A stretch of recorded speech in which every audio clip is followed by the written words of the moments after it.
Welcome to China in Focus. I'm Tiffany Meyer. Our top story: trade negotiations between the U.S. and Taiwan are underway, with a high-ranking Taiwanese delegation arriving in Washington. What can we expect?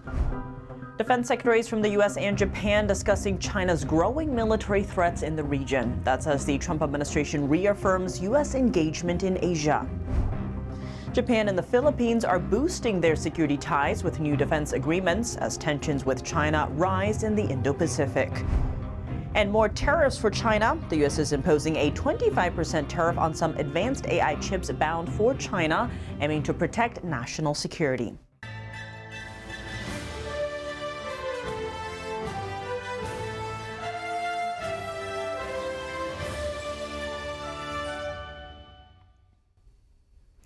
Taiwan has confirmed that its Vice Premier Chen Li-chun and her delegation have traveled to the United States for trade negotiations. A joint agreement is expected to be announced soon, followed by the signing of a trade deal. According to the New York Times, the Trump administration is close to finalizing a trade agreement with Taiwan. The deal would lower U.S. tariffs on Taiwanese goods to 15%, matching levels agreed to last year with Japan and South Korea. At the same time, Taiwan's largest chipmaker, TSMC, is said to significantly expand its U.S. investment. The company plans to build at least 5 new semiconductor plants in Arizona, roughly doubling its total number of facilities in the state. On Thursday, its CEO suggested that during an earnings conference, the company is flagging plans for more U.S. factories. We are speeding up our capacity expansion in Arizona and executing well to our plan. Our first fab has already successfully entered high-volume production in 4Q24.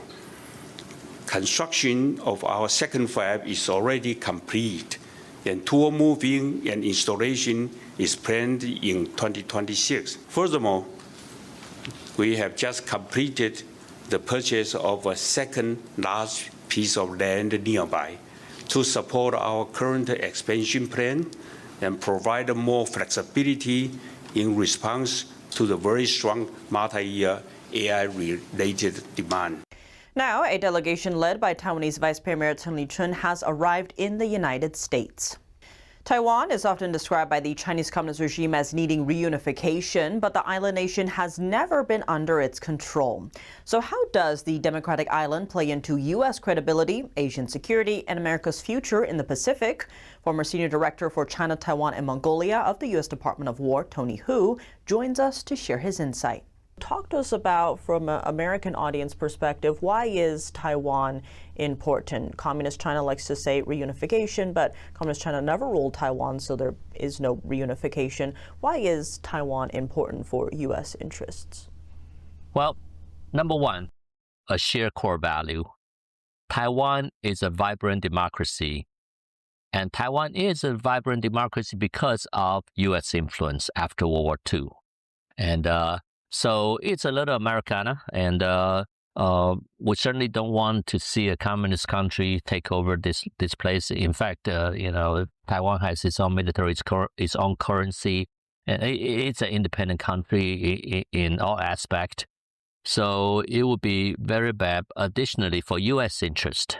U.S. presence in the Asia-Pacific region actually rests in our ability to help defend Taiwan, because our credibility rests on it. If the United States could not stop China at Taiwan, why would Japan, Korea, or Philippines, our treaty allies, believe we can stop China from imposing its will on those countries?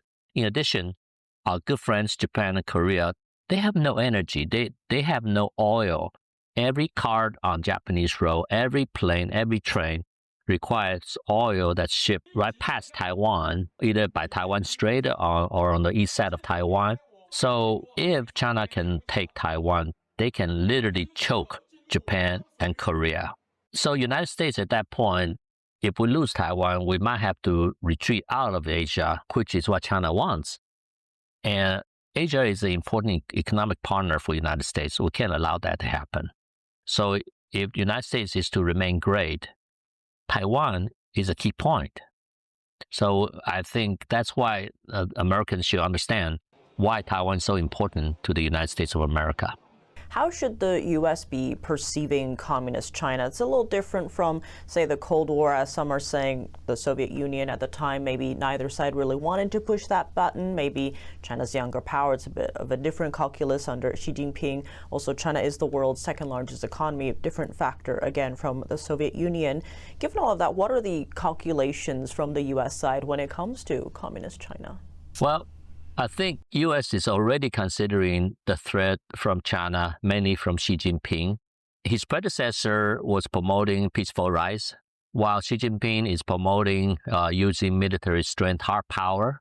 And that is a danger, a serious danger, because if you look at the growth of Chinese military, it is faster than anywhere in history other than Hitler, but pre-World War II Germany. The expansion of German military, Chinese expansion now is faster. Then you look at the threat. There is no threat. Nobody's going to attack China. Okay? Why this large military? Most likely it's because they want to impose their will, not only in the Asia-Pacific region, but in other parts of the world, using military power.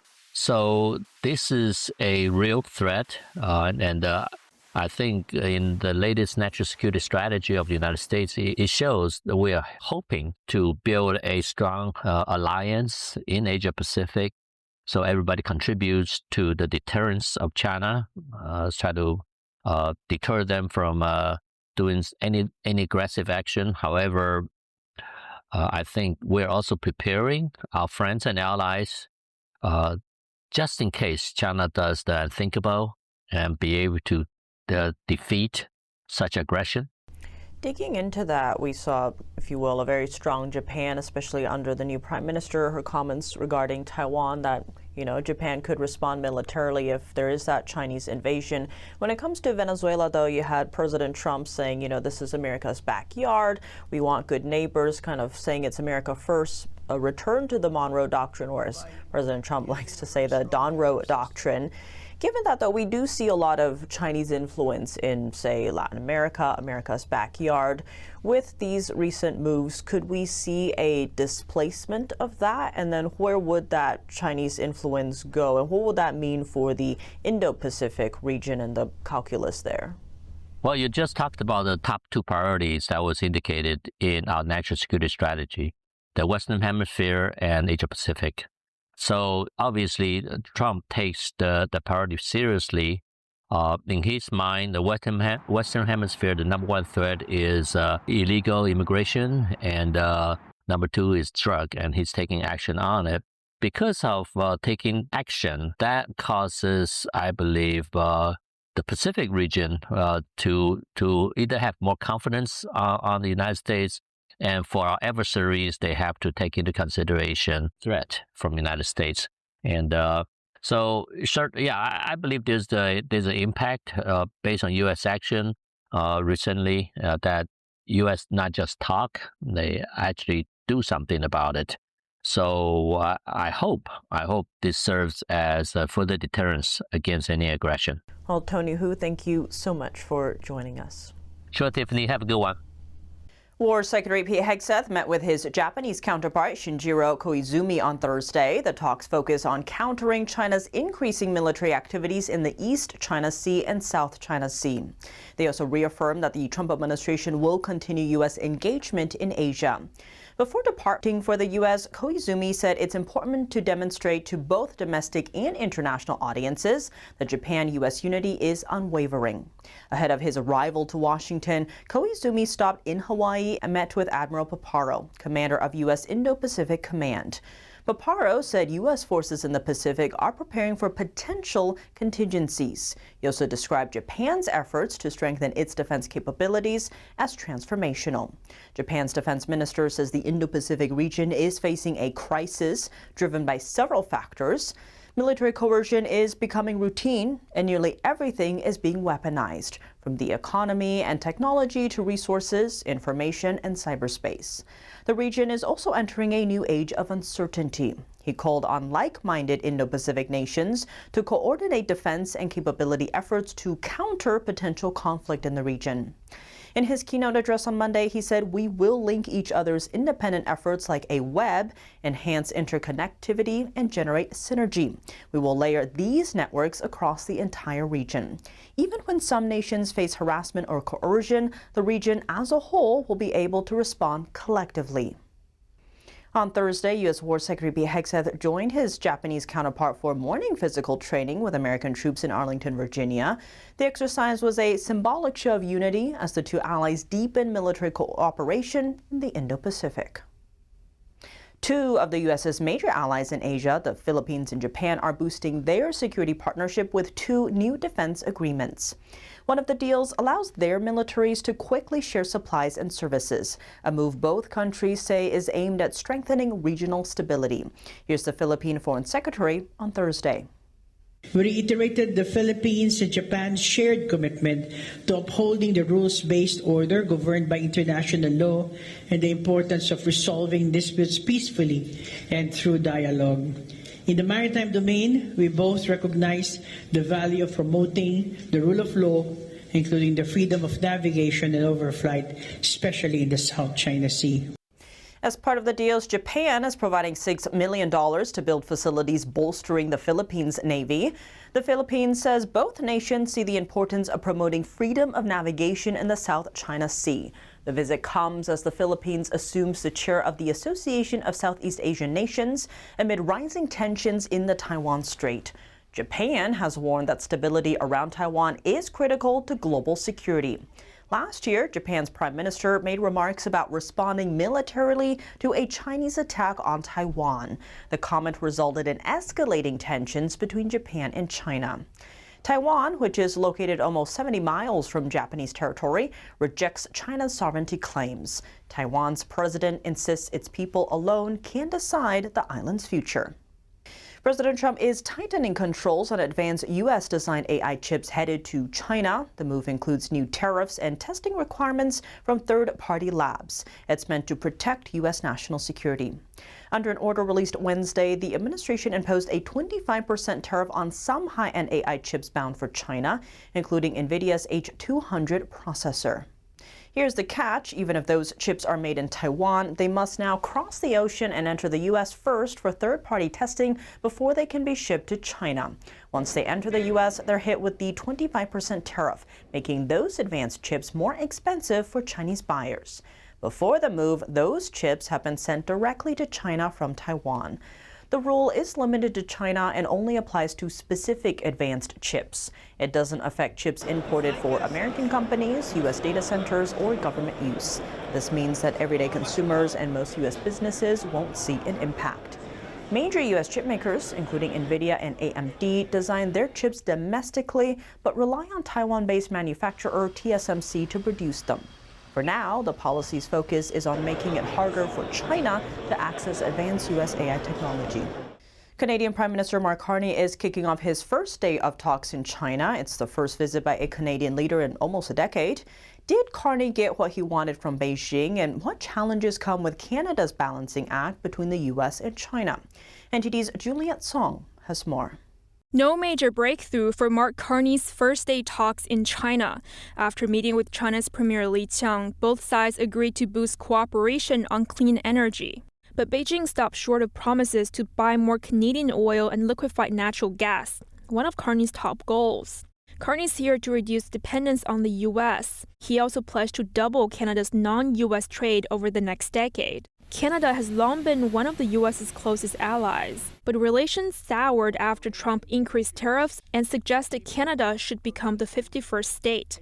But finding a new market is no easy task. Canada's relations with China have been strained for years, ever since Canada arrested Huawei's CFO at the request of the U.S.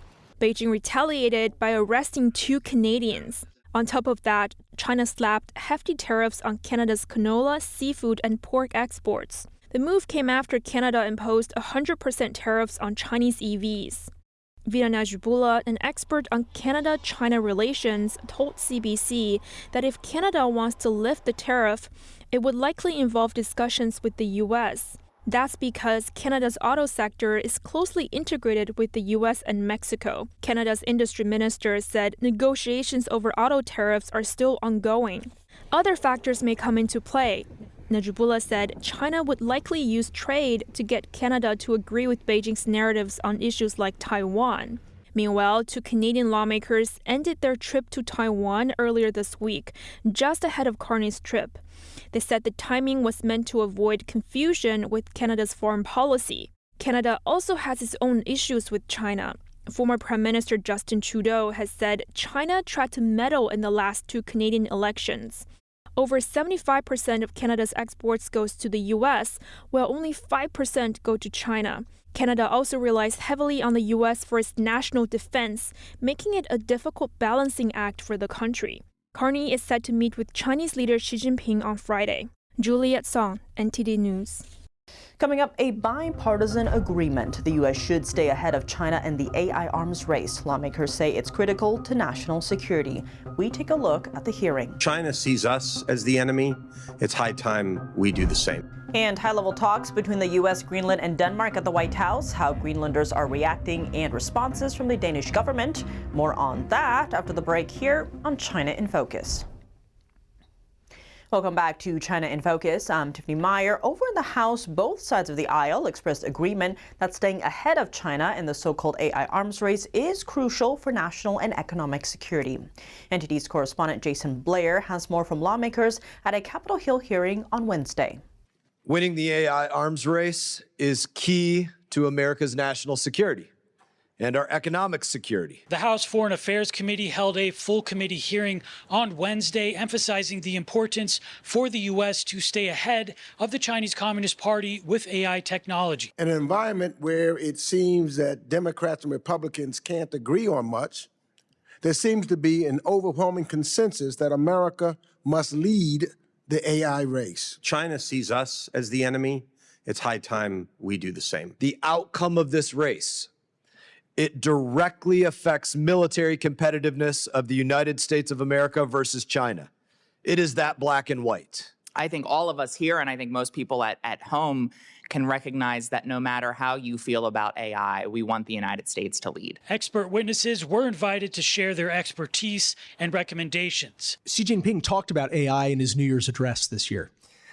He understands that this is a fulcrum, right? This is the pivotal technology that allows all these other technologies of the future and the near future. He sees this as so important that he is pulling out all the stops. My primary message to the committee is this: advanced AI compute is essential to the AI era, enabling both economic dynamism and novel military capabilities.